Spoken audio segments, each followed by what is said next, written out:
queridos, amados de Nova Aliança, queridos e amados irmãos do grupo Mensagem do Pastor, do Púlpito. Segunda-feira, começando a semana, né? Eu quero te desejar uma semana abençoadíssima, cheias da presença do Senhor, das bênçãos, das vitórias que Ele nos tem prometido na sua palavra e que você alcance, né, a paz interior que só Ele pode dar. Amém, queridos? Amados, existe um hábito, né? Eu diria um hábito em mim, que eu creio ter surgido do pensamento constante de espiritualização das experiências do meu dia a dia, né? Assim como existe, né, a materialização das coisas espirituais, materialização da fé, eu discorro justamente na mão inversa.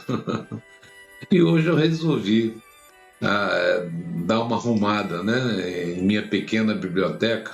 São poucos livros, pastas, apostilas, né, que acumulei ao longo dos anos, tanto da minha carreira profissional quanto da vida cristã. Bíblias, eu tenho quase todas as versões, né? Livros de escritores cristãos, muitos dos assuntos acadêmicos e técnicos, né? E outros tantos. E eu abri a minha estante, essa que vocês estão vendo aqui atrás de mim, né? E o primeiro livro que veio logo depois que eu abri a estante era específico, era um livro de uma ciência chamada estatística. E como eu falei, né, eu usei esse livro várias vezes, em vários momentos, né, da minha formação acadêmica e até trabalhos profissionais. E aí, meu irmão, como eu disse, né, logo no início veio à minha mente aquele versículo que está lá em Mateus 24, né, que diz assim: então, estando dois no campo, será levado um e deixado o outro. E estando duas moendo no moinho, será levado uma e deixada a outra. O Senhor Jesus disse aqui nesse texto, falando sobre os sinais dos fins dos tempos, né, e da sua vinda gloriosa, ele advertiu os discípulos, ele estava advertindo os discípulos a não viverem distraídos, né, como viviam os homens no tempo de Noé. Enquanto Noé construía a arca e anunciava o juízo, né, as pessoas viviam como se nada fosse acontecer, comendo, bebendo, casando-se, dando-se em casamento, né? Ninguém levou a sério a mensagem de aviso e de conselho, né, de arrependimento, até que o dilúvio veio, né, e levou a todo mundo, né? A estatística lá foi muito diferente, né? A grande massa ficou. Foram salvos Noé e sua família, né? Então, ontem, na mensagem que eu preguei na igreja, eu falava justamente da urgente necessidade de nós nos prepararmos para as coisas que hão de ocorrer com a volta gloriosa do Senhor Jesus, que é o arrebatamento da igreja, né? E ele afirmou ali, né, um será levado, o outro será deixado. Eu sempre me referi a essa estatística como a estatística dos 50%. Olha, não que eu esteja confirmando que ou afirmando, né, que a metade dos homens dessa terra vão ficar e a outra metade será arrebatada, né?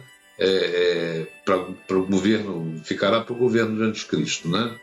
Não, isso não é verdade, eu não estou afirmando isso, mas até porque é o Senhor que sabe quem vai e quem não vai ser levado para o encontro nas nuvens.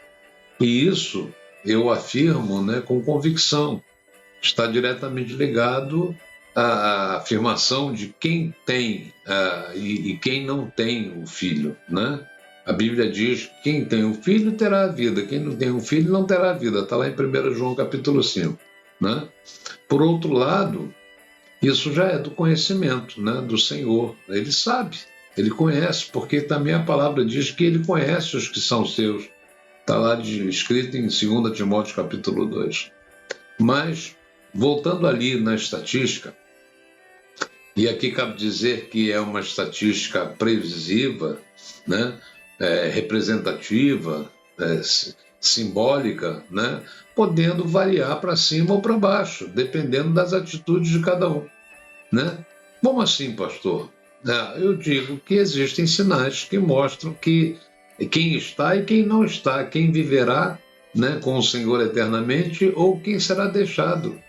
E estes sinais estão claros e dizem assim, os justificados pela fé, né, como está em João 3,16, os que vivem vigiando e esperando a volta do Senhor Jesus Cristo e amam esse dia, como está em 2 Timóteo capítulo 4, né?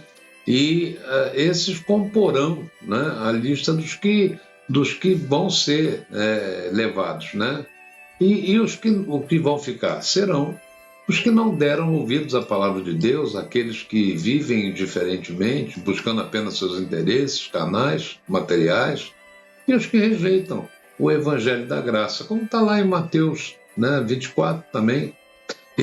Quando a gente olha em Mateus 25, há também um aviso que eu creio ser um sinalizador dos tempos, né? Na parábola das 10 virgens, Jesus deixa claro que quando o noivo vier, não haverá tempo para se preparar, né? As virgens prudentes tinham azeite, as suas lâmpadas estavam cheias de azeite, mas as nécias não. Quando as nécias, justamente aquela classe de negligentes, né? Indiferentes, né? Então, quando o noivo chegou, as prudentes entraram para o banquete e a porta se fechou. Olha, meu irmão, assim será também na volta de Cristo. Creia nisso, né?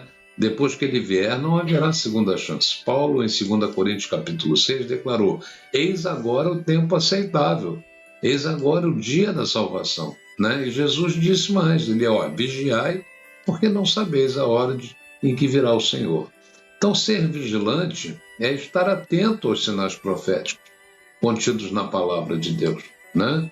Estar no caminho da salvação, é estar pronto, né, a qualquer momento, sabendo que a qualquer hora o rei pode voltar. Então, a vigilância ela envolve vida de oração, né, comunhão diária com Deus, né, como está lá em Lucas 21, santidade, viver de forma que agrade ao Senhor, como declara Pedro no capítulo 1, verso 1, né? E esperança ativa, servir com alegria, sabendo que Cristo voltará, como está em Tito 2. O mundo hoje, amados, vive totalmente distraído, mas os filhos da luz permanecem atentos, ouvindo a voz do Espírito, né? E Paulo declara à igreja: mas vós, irmãos, não estáis em trevas, para que aquele dia vos surpreenda, né? Como um ladrão. Ele fala isso aos de Tessalônica, no capítulo 1, verso 5. Né? Melhor, 1 Tessalonicenses, capítulo 5. Então, amados, concluindo essa reflexão, saiba mesmo, né, que naquele grande dia os anjos do Senhor recolherão os escolhidos dos 4 cantos da terra, como está em Mateus 24. Né? Os que permanecerem fiéis serão levados para o encontro com o Salvador, enquanto os que rejeitarem o Evangelho serão deixados para juízo. Essa é a mensagem, né, que eu trago ao seu coração. Não é para gerar medo, né, mas para despertar, caso você esteja dormindo espiritualmente. Né? O Senhor Jesus nos convida a viver preparados, pois o tempo está próximo. Né? Hoje o Senhor ainda estende a sua mão e diz: olha, eu quero levar você comigo. Eu quero que você esteja entre os que serão tomados e livrados da ira que virá sobre o mundo. Eu quero fazer uma pergunta ao final desta meditação. Se hoje o Senhor voltasse, você estaria preparado? Você estaria entre os que seriam levados ou entre os que serão deixados, né? Na estatística, lembra da estatística? Ficará ou será tomado? Apesar de estarmos geograficamente diferente da onde estava Nínive, né, no tempo do profeta Naum, Nínive, naquela época, representa esta nossa geração. Era uma cidade totalmente voltada de costas para Deus, idólatra, violenta, sanguinária, né? Enfim, tudo aquilo que nós conhecemos hoje, né, de uma estrutura podre. Né? E o conselho de preparação que Deus deu a Nínive através do profeta, que acabou, Nínive foi destruída pelo juízo de Deus, é o mesmo para nós. Então não adie sua decisão, abre o seu coração para Jesus, arrependa-se dos pecados e receba-o como Senhor e Salvador. Porque quando Ele vier, Ele virá, será, e olha, isso é certo, né? Será tarde demais para decidir. E o Apocalipse, né, capítulo 22, diz: e o Espírito e a esposa dizem, vem. E quem ouve, diga, vem. E quem quiser, receba de graça da água da vida. Amém, queridos? Um beijo no teu coração, que Deus te abençoe, que Deus te renove, que Deus te capacite, que você esteja na estatística para cima, né? Não na estatística para baixo. Amém? Olha, dê um like nessa mensagem, né? Compartilhe ela com alguém, inscreva-se nesse canal, isso é muito importante. Amém? Até a próxima, amados, em nome do Senhor Jesus.